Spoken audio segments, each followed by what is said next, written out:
Hey guys, and welcome to this video, and today I'm going to show you the Raspberry Pi.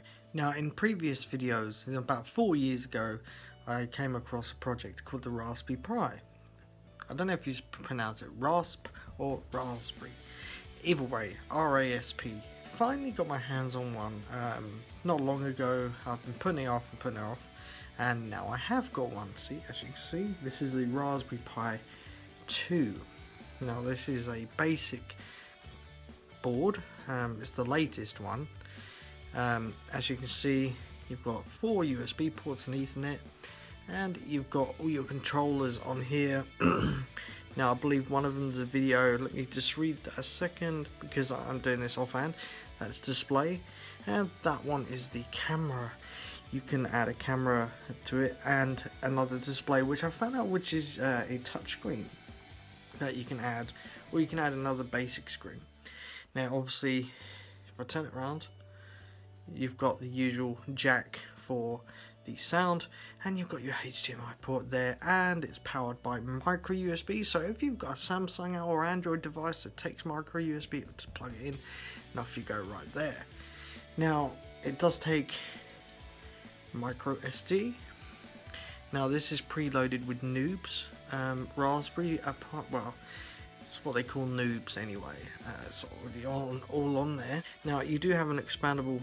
I believe this is 30 pin, and that is expandable with other things. You know, you'll find loads of stuff you can add this to. This does come with a quad core processor. I believe it's 900 megahertz. This one. And it comes with 1 gig of RAM, which you'll find on the bottom right there.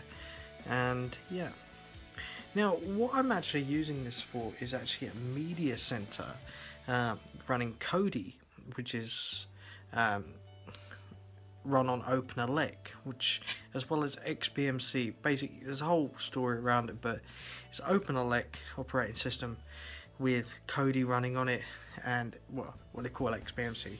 And you just add all the repositories, all the add-ons, and all the whatever you want to this device, and you can get barely anything really, if you want entertainment wise. Now I would recommend having a bigger memory card. This one is currently running 2 gig, which is adequate actually, but it's only, I believe this is only a class 4.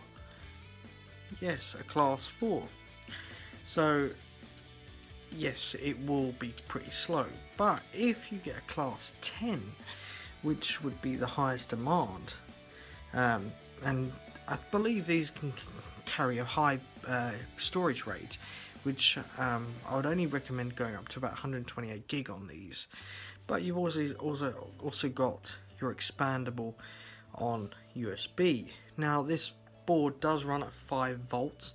It's a DC connection. Now one thing I did want to point out, now there is a problem with the Raspberry Pi if you do not format the card correctly. Now what you need to do is actually go over to the SD Foundation, the makers of the SD cards, and get their formatting tool, because it doesn't format correctly under Windows, it doesn't format correctly under Mac, so you'll have a problem where it won't boot properly.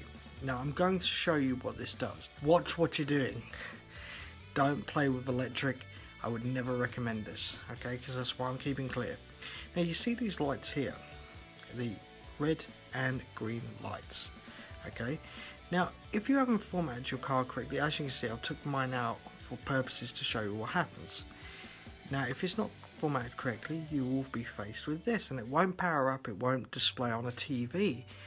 But when you do, now I'm going to push it back in, and it won't boot, obviously.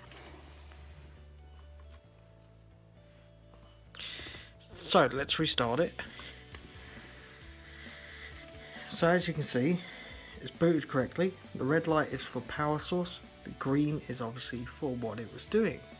As you can see, it's preloading my OpenELEC system, and I do not recommend doing what I'm doing right now, but I'm just showing you what will happen. So do go over to the SD Foundation to get the proper formatting tools, because it will not work. I had problems booting it myself until I found that out. So please do this correctly, do it properly, and there you go. Now this board in particular will set you back about £21 to £30. I don't know what that is in dollars. It'll be about $35 in the US, but it's a great board, very simple. You can run different operating systems if you've got the space on the SD card, and you can do a whole lot. So go and check them out. I will put a link to Raspberry Pi in the description box down below, and I hope you enjoy this video.